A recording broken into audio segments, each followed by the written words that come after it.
Hello, I'm Jasmine, and I'm 34 years old. I've been married to William for about a year now.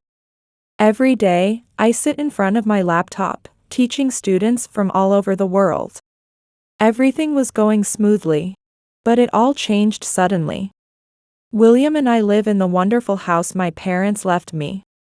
It's spacious and cozy, and until recently, it was just the two of us. William's parents, Carolyn and Jerry, live nearby. At first, I enjoyed their visits, but that quickly turned into a nightmare. Carolyn, who prides herself on being the perfect homemaker, began criticizing everything, from how I cook to how I clean the house. Her standards were impossibly high. "Jasmine, doesn't this pasta taste a little bland?"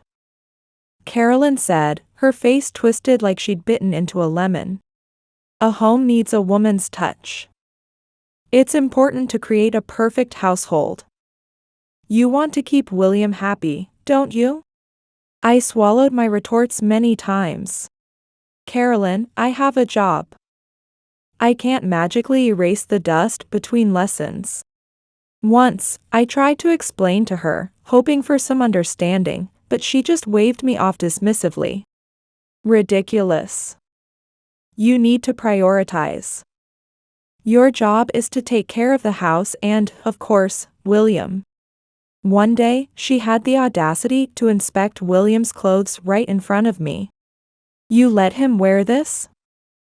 The colors faded. "You must not be using the right detergent." I clenched my fists, swallowing my anger to keep the peace. I thought they were only visiting. But those visits seemed endless, and my patience was stretched to its limit. One sunny afternoon, as I was preparing for an online lesson, I heard a truck pulling up outside. When I looked out the window, my jaw nearly hit the floor. William was helping his parents unload their luggage and furniture from a large moving truck. My heart sank. This couldn't be real. Carolyn, always taking charge, acted like she owned the place, giving orders, while Jerry surveyed their new territory with satisfaction, barely lifting a finger. William gave me a sheepish look. I rushed outside. "William, what's going on?" "Oh, honey, it's a surprise. My parents are moving in with us." "Isn't it great?" He grinned, completely oblivious to my panic and rising anger. "Great? Great. You made a life-changing decision without even consulting me. Why? Our wife." I spat the words in disbelief. "Calm down, honey. It's temporary. My parents are having financial trouble and want to rent out their house to make some extra money. This benefits everyone," William said as he reached out to hug me, but I wasn't in the mood. At that moment, Carolyn walked over, adorned with her pearls, radiating confidence. "Jasmine, it makes perfect sense, doesn't it? We're all family. Besides, this beautiful house your parents left you has so much space. It was meant to be shared." "Shared? This house is my sanctuary, my parents' legacy. It's not a shared living space." I tried to stay calm, but I couldn't keep the emotion out of my voice. "Carolyn, I'm sorry, but this is my house. Don't you think this is something we should have discussed?" "Oh, don't be like that. Family is meant to help each other. Let's create wonderful memories together," Caroline brazenly declared. "Jasmine, this is our chance to grow closer." I was speechless. Her arrogance and sense of entitlement were unbearable. William stood between us, looking like a deer caught in the headlights. "Come on, darling. What's mine is yours, and what's yours is ours." No. This was completely wrong. But even in my anger, I couldn't bring myself to kick them out. Maybe it was the shock, or maybe a small voice in my head reminding me what family meant to William. So, I swallowed my anger, forced a smile, and welcomed them into my home. As days turned into weeks, I realized this temporary arrangement was anything but temporary. Carolyn and Jerry made themselves at home, criticizing my cooking, commenting on my cleaning habits, and turning my life into a nightmare. Meanwhile, William was either at work or playing the role of the oblivious husband far too well. What was supposed to be temporary felt like a life sentence. Every day was a struggle to balance my job and the endless demands of my new housemates, from the moment I woke up to the moment I collapsed into bed. One morning, as I was preparing for an important tutoring session, Carolyn barged into my makeshift office, frowning. "Jasmine, this place looks like a pigsty. When was the last time you cleaned?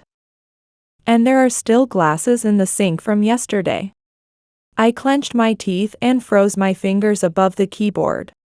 "Carolyn, I have back-to-back lessons today. I'll get to it when I have time."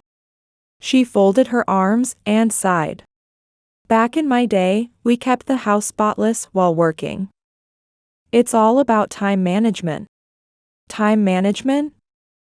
I wanted to scream. Instead of lashing out, I swallowed the harsh words and focused on the computer screen, though the red veil of anger blurred my vision. Jerry was even harder to deal with. He had a knack for needing something right when I was in the middle of explaining complex concepts to my students. "Jasmine, where's lunch?" "I'm starving over here," he shouted from the living room, ignoring the "do not disturb" sign I had hung on the door. "It's in the fridge, Jerry. You just need to heat it up," I replied, doing my best to stay polite. "Do I look like a chef? Can't you take a break and make something for me?" he called out, his voice carrying through the thin walls. William, bless him, tried to play the mediator, but his efforts usually only made things worse. "Jasmine, why don't you take a break and have a quiet lunch?" he suggested, hoping to diffuse the latest argument. "Take a break?" He said it like I was the one making a big deal about lunch and dust. The breaking point came that evening as I was wrapping up my last session of the day. Carolyn chose that exact moment to lecture me about the importance of a tidy home. "Jasmine, a messy house reflects a messy mind. If you cleaned more, your stress would probably go away." Less stress. I almost laughed. Instead, I stood up and faced her. "Carolyn, I work. This messy office is what's paying our bills right now. If you're so worried about cleaning, maybe you could help." Her face flushed a shade of red I'd never seen before. "I'm a guest in this house." "A guest?" I couldn't help but let out a small laugh. Guests don't stay for months. Guests don't try to take over the lives of their hosts. And above all, guests are invited. The room went silent. Carolyn's face went pale. At that exact moment, William came home from work. Perfect timing. Sensing the tension, he froze at the door. "What's going on?" Carolyn immediately burst into tears. "Your wife insulted me. She's saying we're not welcome here anymore." I almost rolled my eyes. "William, I only told the truth. You decided to have your parents move in with us without consulting me. And now they're trying to control my life in my own home." William glanced between us, his expression bewildered. "We're family. Families help each other. I used to believe that too. But families should also respect each other. And you didn't respect me." "Jasmine. No, it's my turn now. I can't live like this anymore. You need to choose, your parents or my sanity." It sounded like an ultimatum. And in some ways, it was. William looked at me as if he was seeing me for the first time. Carolyn stayed silent. This was our turning point. I took a deep breath. This was my house. And it was time to reclaim it. The word guest echoed mockingly in my mind. Lying in bed, staring at the ceiling, I couldn't help but reflect on the absurdity of it all. I had worked hard, taught my students, and tried to keep the peace in my own home. Yet all I got in return was constant criticism. The only sound in the dark room was William's soft, steady snoring. I turned to face him, wondering how things had come to this.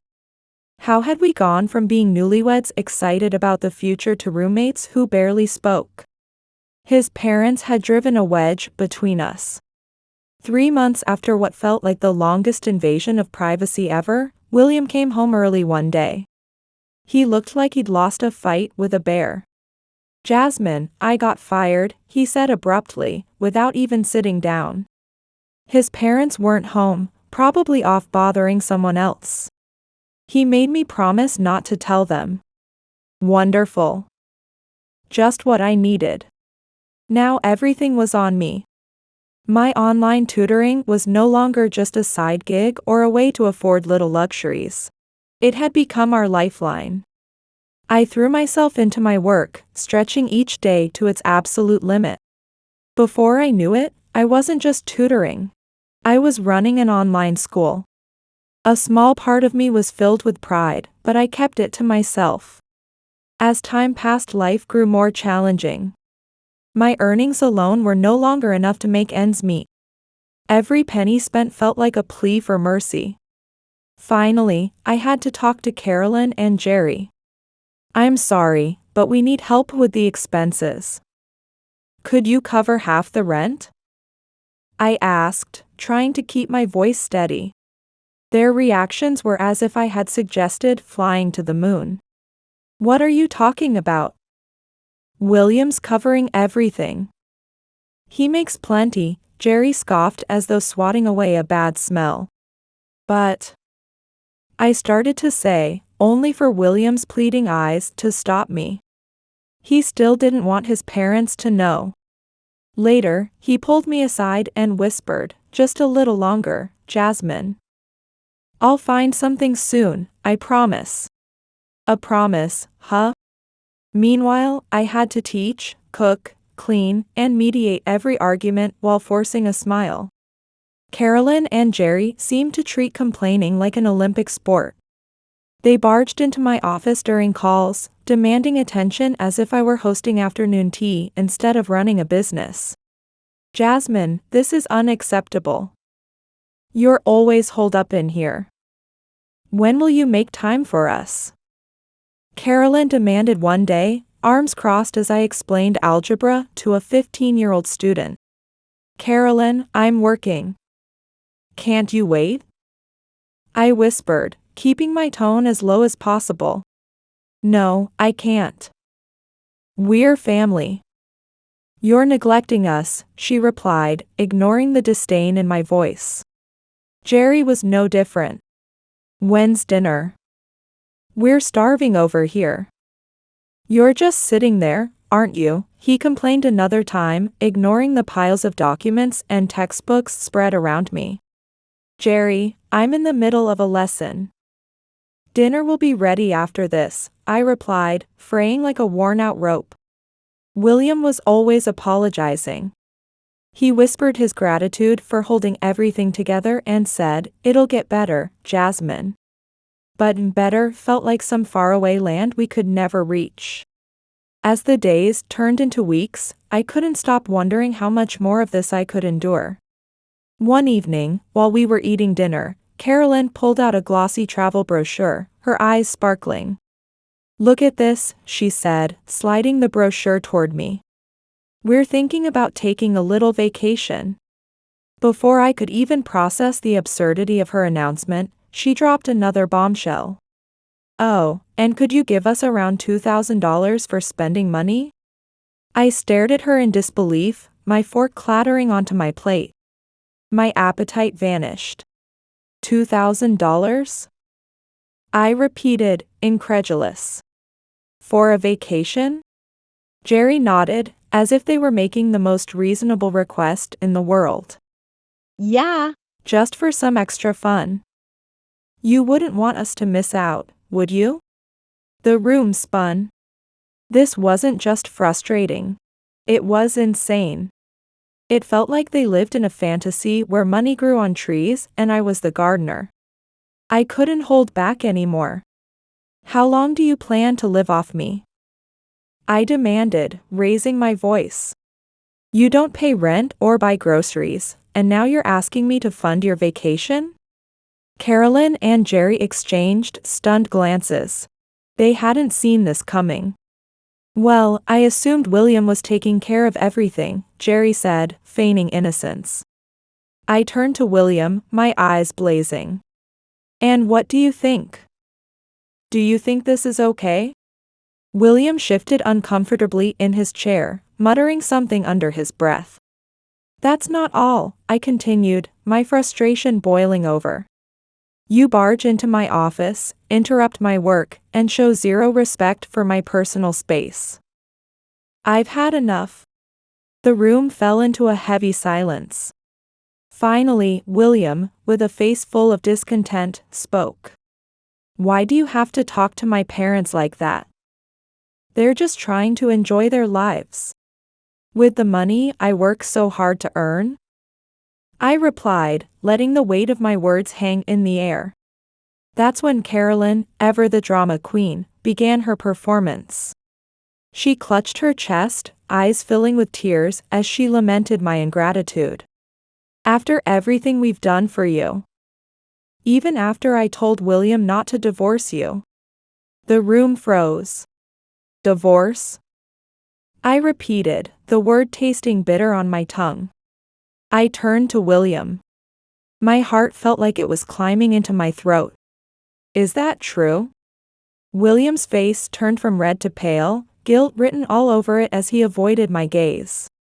Carolyn seized the moment, theatrically clutching her chest. My medicine, upstairs, please. Despite everything, worry wrapped itself around me. I jumped to my feet and ran to help. My anger was momentarily hidden beneath the necessity of checking on her supposed medication. All right. I'll get your medicine, I said as I stepped out of the living room, still in a haze of confusion. Accusations, deception, and now talk of divorce. My world was unraveling, thread by thread, and I was left to pick up the pieces. When I reached the top of the stairs, I realized I didn't even know what medication Carolyn was referring to. By the time I returned, I heard a truth that flipped my world upside down. William's usually warm and familiar voice was now a faint whisper, but every word struck me like a hammer. You almost ruined everything tonight, Mom. First, we need to get her to sell the house. If you bring up divorce now, you'll only scare her off. My heart stopped. Divorce. Selling my house. The pieces of the mosaic of lies all fit together. Carolyn's response was swift, her voice like the hiss of a snake. I know. But keeping up this act is exhausting. She's not as gullible as I thought. William sounded almost desperate. Stick to the plan. If we make her life unbearable enough, she'll cave. She'll sell the house just to get away. Then we can do whatever we want. But not before that. If she divorces me now, we won't get any of the sale money. The coldness, the calculated manipulation, it was all laid bare. My knees shook, and my heart shattered. This was their plan all along. My husband and his parents, conspiring against me within my own home. Unaware of my quiet presence, William continued. Once this is done, we can sell that old place too and get something better. For now, no big expenses. We can't draw attention. I stood there, frozen like a statue of disbelief and pain. They were supposed to be my family. How could they do this? I walked back to the dining room and paused at the door, gathering my focus. Feigning ignorance was my greatest defense now. When I entered, Carolyn was clutching her chest in a performance of perfect distress. Oh, I forgot to ask what medicine you needed, I said, keeping my voice steady despite the chaos within. Carolyn quickly shifted the conversation. Oh, it's fine. I just needed a little rest. All the excitement of the evening, you know. William's eyes were on me, something flickering behind them. Guilt? Fear? I couldn't tell. Are you okay, Jasmine? I met his gaze, an empty laugh echoing in my mind. Yes, I'm just tired. It's been a long day. I stayed silent. My thoughts raced. They didn't know what I knew. And for now, I planned to keep it that way. I would play along, buy time, and form a plan. The next morning, I wasted no time. I canceled my lessons, a whirlwind of tension and resolve swirling inside me. Today wasn't about teaching, it was about reclaiming my life. My first destination was a law office. I explained everything. The betrayal, the manipulation, their entire scheme against me. I felt relief when the lawyer assured me that the law protected my inheritance. My house was mine, regardless of the marriage. With divorce papers in hand, I returned home. With every step, my resolve grew stronger. The scene I walked into was as infuriating as I had expected. Carolyn immediately began complaining about dinner not being ready. Where have you been all day? We've been waiting for you to prepare dinner, she said with contempt. I met her gaze head-on. My patience had reached its limit. I am not your cook or your servant. That ends today. William tried to de-escalate the situation, a hint of his plan slipping through his words. Maybe this is a sign. Maybe it's time to sell the house and start fresh somewhere else, he said in an almost too casual tone. His parents nodded eagerly. I let out a deep breath and placed the divorce papers on the table. This plan is over. I want you and your parents out of my house. The anger erupted immediately. Carolyn was the first to lose it. You can't do this. We're family. Family doesn't conspire against each other, I replied. It's over, William. I've already spoken to a lawyer. The weight of the situation dawned on them, their defeat was clear. They had no legal ground to stand on and no room for emotional manipulation. Reluctantly, with angry muttering and scowls, William and his parents packed their things and left. When they were gone, the silence in the house was deafening. But it was the sound of freedom. I sat alone in the kitchen, their footsteps still echoing in my mind. It was over. Finally, I could breathe again. But the weight of what had happened lingered in the air. I wasn't sure what to do next. I became accustomed to the nightmarish days and lost sight of the next steps I should take. I decided to call my best friend, Nicole. If anyone could understand, it was her. Hey, it's me, I said when she answered. Jasmine? Is everything okay? You sound different.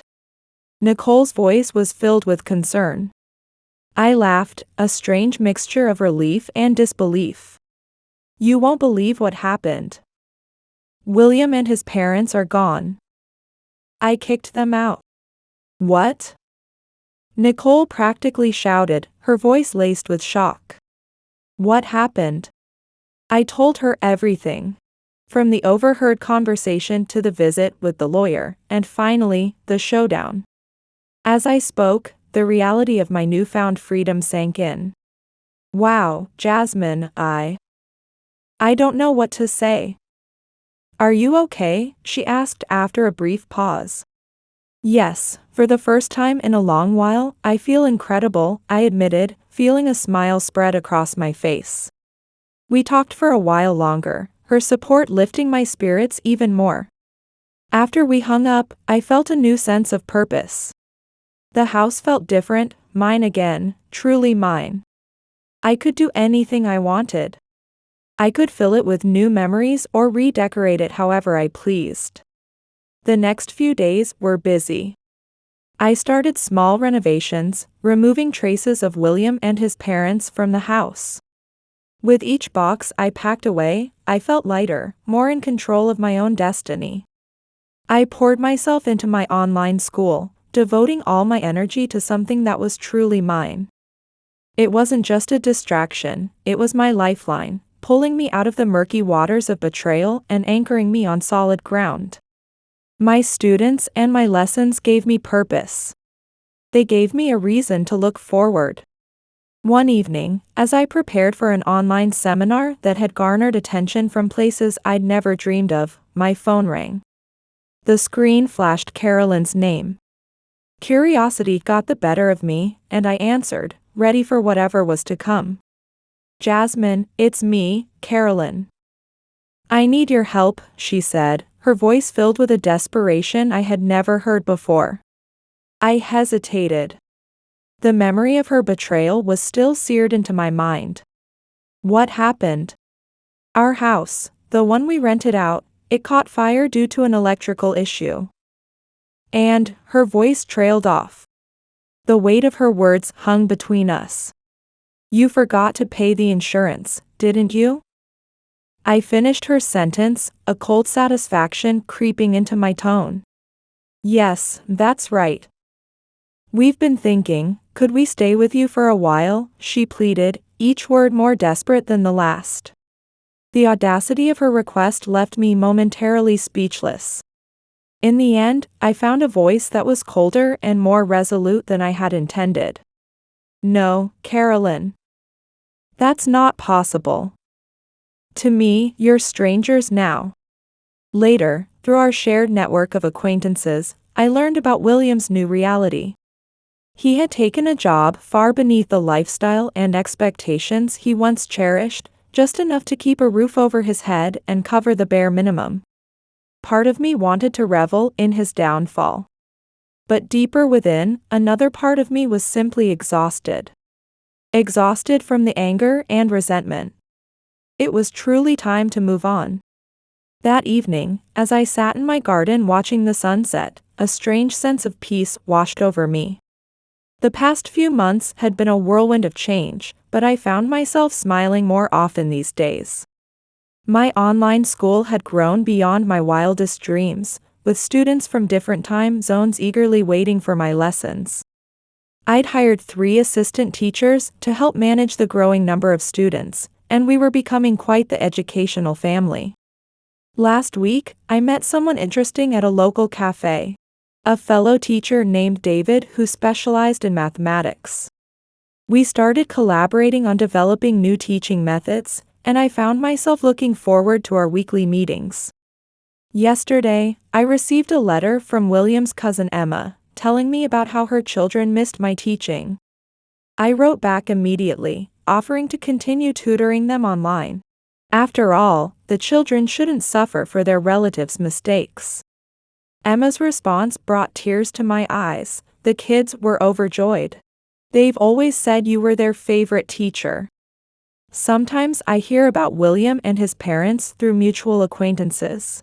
They're struggling, but I no longer feel the need to know more. The house feels different now, lighter, somehow, filled with the cheerful voices of my online students and the occasional visit from Nicole.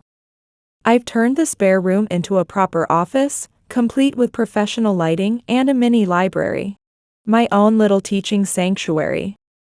The garden that Carolyn once criticized is now blooming with wildflowers. Perfectly imperfect, just the way I like it.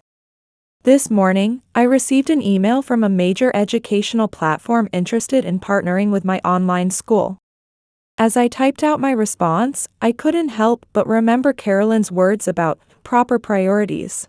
Oh, how wrong she had been. My parents would have been proud to see their legacy becoming a place of learning and growth. The house they left me isn't just a home anymore. It's a beacon of hope for students around the world. Sometimes, forgiveness comes not in grand gestures, but in small moments of letting go. I no longer harbor anger towards William or his parents. Instead, I feel gratitude for the strength their betrayal ultimately gave me. Tonight, as I prepare for tomorrow's lessons, I realize that true happiness isn't about meeting others' expectations, it's about being true to yourself. The future stretches before me like an open road, and for the first time in forever, I'm excited to see where it leads. Life isn't perfect, but it's authentically, wonderfully mine.